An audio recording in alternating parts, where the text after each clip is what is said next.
জান্নাতি টিকেটের একটা কথা বলেছেন আমাদের ফারাজি ভাই, না আমরা এগুলো বলি নাই। কেউ যদি বিচ্ছিন্নভাবে বলে থাকে সেটা তার বক্তব্য, নট ওটি আমার দলের বক্তব্য। কিন্তু এইটা ঠিক, একটা দল, বড় দলের নেতা দেশে এসে বলেছেন যে কোরআন সুন্নাহ অনুযায়ী, মদিনা সনদ অনুযায়ী দেশ চলবে।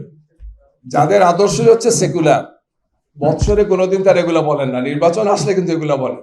হাতে তসবি, মাথা হিজাব, এগুলো আমরা আগে দেখেছি, এখনো সেই রাজনীতি আমরা দেখছি। আমি তো ইসলামী রাজনীতি করি, আমি তো বলবো ইসলামের কথা।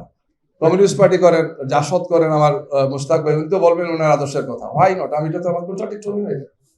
কিন্তু এইটা নিয়ে আমি রাজনীতি করি না, এটা আমার আদর্শ, এটা আমার মূল্যবোধ, এটাকে আমি ধারণ করি। আমি কাউকে বাধ্য করি না এই কথাটা বলতে।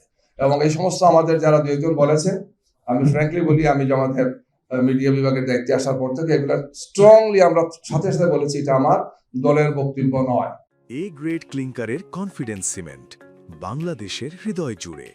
আমার দল এটাকে অন করে না, এটা যিনি ব্যক্তিগতভাবে বলেছেন, আমাকে সাংবাদিকরা প্রশ্ন করেছেন যে আপনারা অমুক নেতা অমুক জায়গায় বলেছেন, তমুক নেতা বলেছেন, যে এটা কোনো আমাদের দলের বক্তব্য নয়। দলের বক্তব্য হচ্ছে এইটা।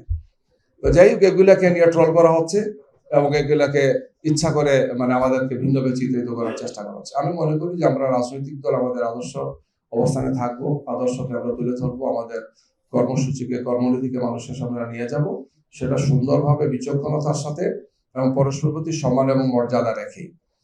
ফেসিবাদ আমাদেরকে শিখিয়েছে যে এই ধরনের ট্যাগ দিয়ে বা এই ধরনের কিছু করে দিন শেষে কোনো ভালো কিছু করা যায় না।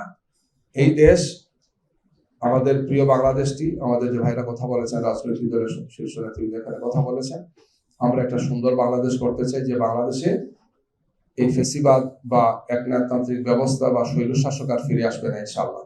সেটার জন্য আজকে আমরা যে এখানে এসেছি, হয়তো সংখ্যায় কম কিন্তু গুরুত্বপূর্ণ দায়িত্বশীল ব্যক্তির এখানে এসেছি, এটা গুরুত্বপূর্ণ, জনগণের একটা গুরুত্বপূর্ণ অংশের আমরা এখানে প্রতিফলন আমাদের কথাবার্তা আচরণে আমাদের দায়িত্বের মধ্যে এখানে আছে কি। আমরা সবাই কাঁধে কাঁধ মিলিয়ে দেশটাকে গড়ার চেষ্টা করি। আমার দলকেই বিজয়ী হতে হবে, এই মানসিকতা থেকে যে আমরা বেরিয়ে আসি, জনগণ যাকে ভোট দেবে আমরা সেটাকে যাতে মেনে নিই, এই মেনে নেওয়ার মানসিকতা আমাদের থাকা উচিত।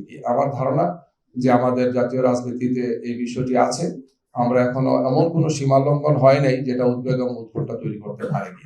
দেশবাসীকে আশ্বস্ত করা উচিত, জাতিকে আশ্বস্ত করা উচিত, এবং এক্ষেত্রে আমাদের সবার সম্মান এবং মর্যাদার ভিত্তিতে আমাদের কথাবার্তা, বক্তব্য, আচার আচরণ ভূমিকা যাতে থাকে।